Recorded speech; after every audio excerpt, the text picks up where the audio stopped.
Hello, I'm Frank Kane, and this is Frankly Speaking, the show that digs deep into the insights of leading policymakers in the Middle East and worldwide. Today, we are pleased to have with us the Minister of Tourism for Saudi Arabia, Ahmed Al-Khateeb.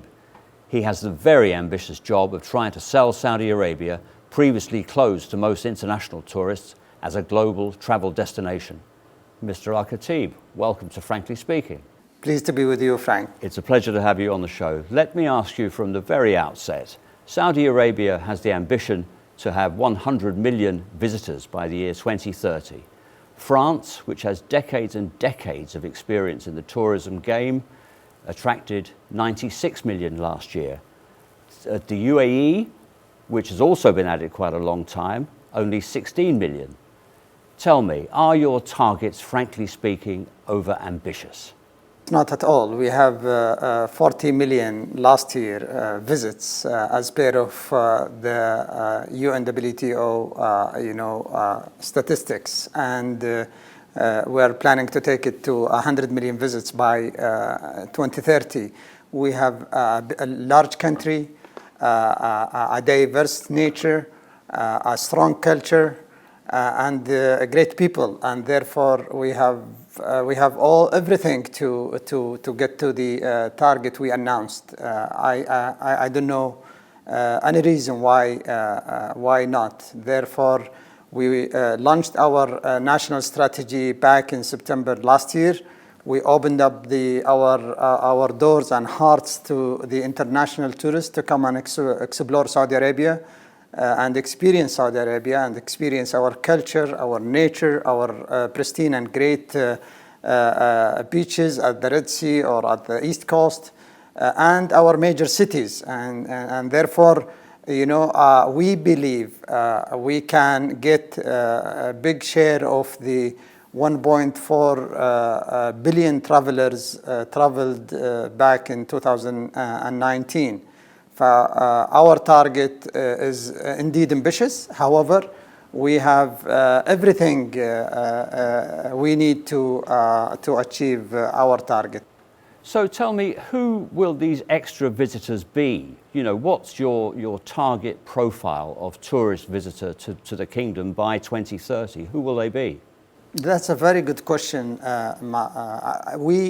40% of the 1.6 billion travelers back in 2019 traveled for sun and sea, and we have among the best sun and sea destinations in the world. The Red Sea is still virgin. It's pristine, protected corals and reefs and islands, and we are building amazing destinations at the Red Sea, all the way from Neom to the Red Sea, Amala, and Jeddah downtown. And therefore, we will enrich the sun and sea offering, and we will compete on the Red Sun and Sea, or the 600 million travel, seeking the sun and sea. And also, 30% of the 1.6 billion travel for the history and heritage, and we have 10,000 discovered historical sites in Saudi Arabia, 5 UNESCO listed sites, and therefore we will definitely enrich the history and heritage offering globally, and people are anxious to come and experience and learn about the civilization passed by and lived by in this region thousands of years ago. I believe we have a lot to offer. We are building our destination today, and we believe the destinations, whether in the sun and sea or in the history and heritage, are going to be among the best in the world. Minister, I will ask you in greater depth later about the employment opportunities and the training requirements of the tourism boom in Saudi Arabia. But let me just go back, if you would, to the sun and sea holidays and the culture and heritage holidays. Whatever these kind of people are, I suspect that they would like a drink on the beach or with dinner. And that raises the issue of alcohol, doesn't it? Which seems to be associated in the minds of tourists throughout the world. Tell me, is it possible, likely, being considered that the kingdom could ever allow people to drink alcohol on their travels there? From the research we have conducted in more than 25 countries, and we took a very big sample, Frank, the 40 to 50% of the travelers, they would travel to destinations that are not offering alcohol. Therefore, we have a lot to offer other than alcohol. There is a lot to improve in the hospitality, in the culture, food, luxury, name it, and therefore we will be competing on other things that we can that the travelers are traveling for. I believe our destinations at mainly the Red Sea will be positioned among the best destination globally by 2030. And definitely people will experience them even if we don't offer alcohol. Minister, you certainly have educated me, because I hadn't appreciated that the Sun and Sea offering was such a major part of the Saudi tourism strategy. But let me go back to that, if you would, and ask you, people like to be comfortable on a sand and sea holiday, don't they? They like to dress comfortably, hot weather and everything else. Women like to wear swimsuits. Will that be possible in Saudi Arabia? Yeah, in private beaches, yes, they can. In public beaches, the dress code is like many other countries. Okay, on private beaches. Yeah. So they will have a form of semi-autonomy. They will have, more international standards of wear. Yeah, absolutely. In private beaches, in private resorts. This concept of tourism, elite tourism, high-spending individuals who like to see culture, to see historical sites and heritage sites, that is a tricky sector, isn't it? Because you don't get many of these people. It is very low volume, but high value. Can that really make you up to the 100 million? Is that the ingredient which will get you to 100 million? We have a gap in this luxury offering, Frank, but we do offer a lot to the middle class and the adventure and other segments, and therefore today we have major offering at the 2, 3, 4 stars accommodation and the food and beverage and the retail and the when it comes to the activities, the sport and the adventure, where we are improving our offering at the upper high end, and we are building destinations that will satisfy the segment that are seeking luxury travel, whether at the mountains or the cities or the sea. But in the same time, we do have many projects today that are catering or going to cater for the middle class. Let me take you back to the beginning of this year. You were relatively new to the job then. You had this responsibility. And then suddenly, around about February, March time, the world closes down. Tell me about that challenge, and how can you make up the lost year? I mean, some people are calling this a lost year in the international tourism trade.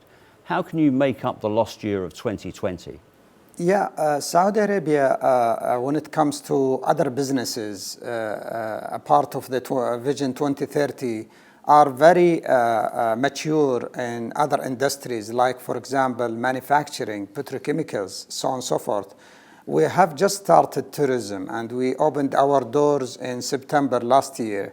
And then suddenly the world was hit hard by the COVID-19.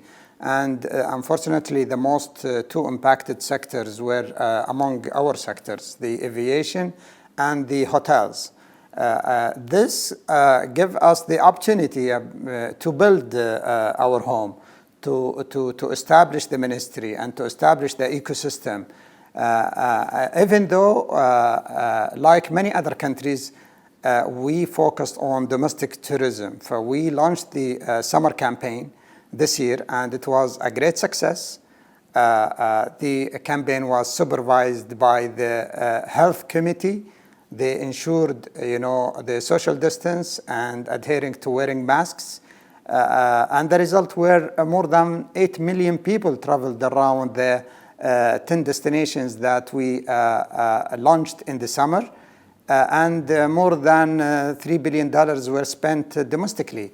As you know, the Saudis are among the big spenders globally. We spend almost $22 billion a year on travel and retail. So we want to keep a big part of the spending locally. For domestic travel is extremely important.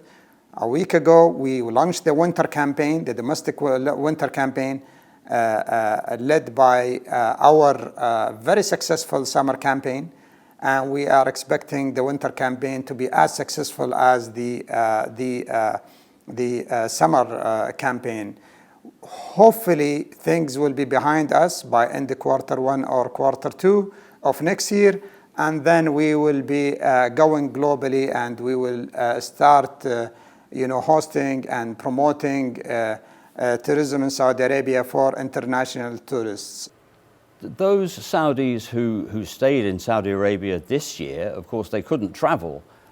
How will you keep them there next year? Or do you expect them to go abroad again? Saudi Arabia has a great reputation for exporting tourists, doesn't it? As you mentioned, big spending global tourists. How can you persuade them to stay at home this coming year in 21? We have to stop or reduce the leakage. Let me go back to 2019.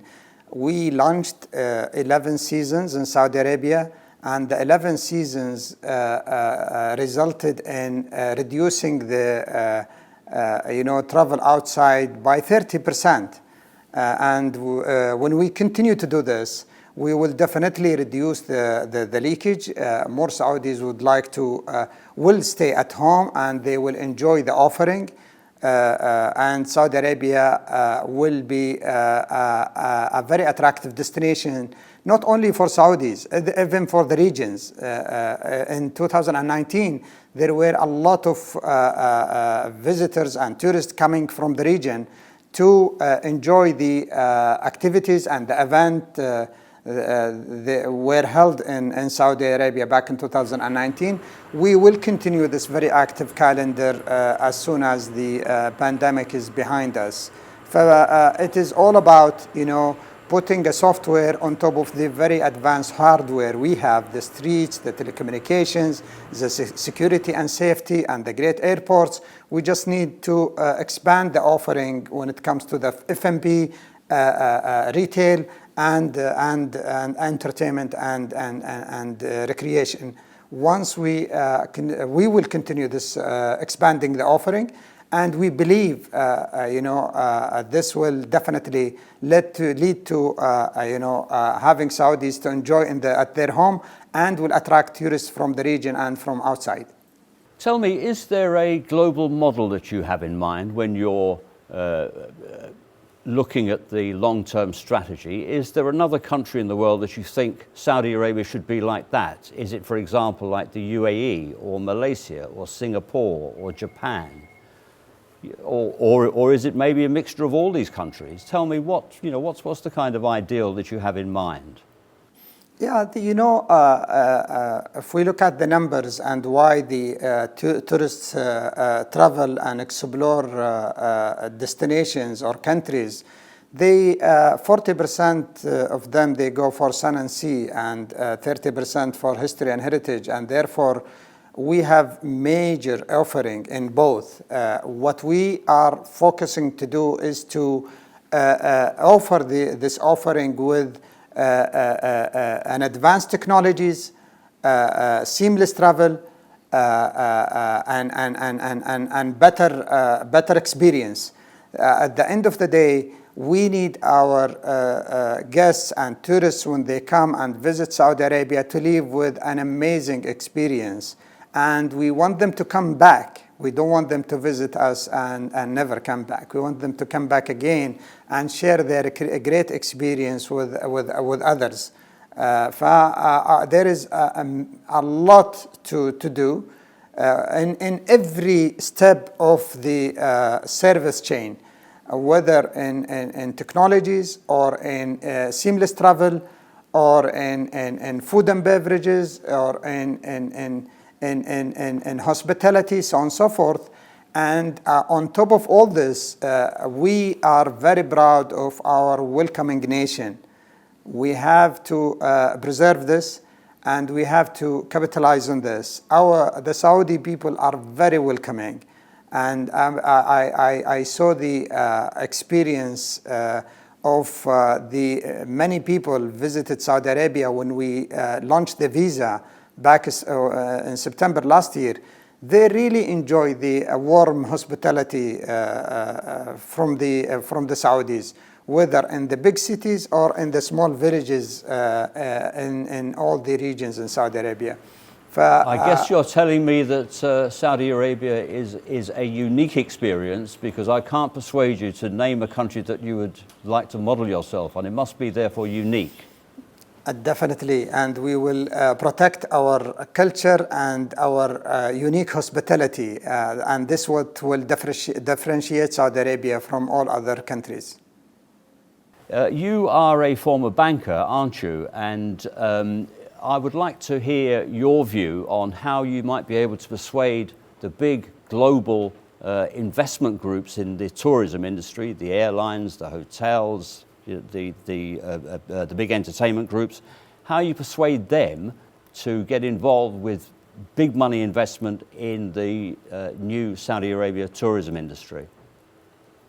I just need to share with them the opportunity. We have, an amazing investment opportunities in Saudi Arabia. This is a virgin sector. We just opened the sector, and the first mover advantage is going to be huge.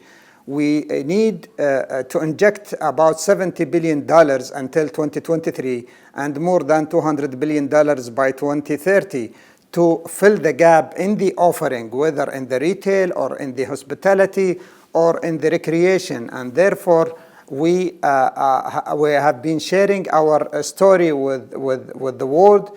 They came and looked at our amazing, natural resources, and our heritage and history and culture, and they definitely see that there is an amazing opportunity. We are working on our regulations, make it more investor friendly. Today, you can get a visa, 49 countries actually, that represent almost 80% of the world travelers can get a visa in less than 5 minutes online. We made the access to Saudi Arabia easier, and we have very advanced banking system and regulations, as well as a very beautiful destinations. Saudi Arabia is very attractive destination for investors, and we have been receiving investors for the last year or so, showing their interest, exploring the massive opportunities in Saudi Arabia, whether in the mountain or the cities or the Sun and Sea. And actually, we have started to sign some deals. Therefore, we are very optimistic about attracting investors from outside Saudi Arabia to come and join our very rewarding journey. Let me put one final question to you, if you would. Please. Saudi Arabia often faces criticism in the international media, and there are often calls for organized boycotts of activities in Saudi Arabia. How do you intend to counterbalance the negative effects of this kind of international lobby when you are promoting Saudi tourism? How can you outweigh that sort of pressure? You know, Saudi Arabia is going through a major transformation, and we welcome and invite people to come and experience Saudi Arabia and see the changes had happened in the last few years, and we will continue our reforms with Vision 2030. And I believe, you know, the best thing to do is to come and experience how people live here and experience, you know, how the 9 million expats living in Saudi Arabia and enjoying with their families. For I believe, you know, Saudi Arabia is going through a major transformation with Vision 2030. We have achieved a lot so far, and the best thing to do is to come and experience the life here and see the change on the ground. Minister Ahmed Al-Khateeb, I'm very grateful for your candid responses, and I'm very grateful to you for appearing on Frankly Speaking. Thank you very much indeed. I'm very happy to be with you. Thank you very much, Frank.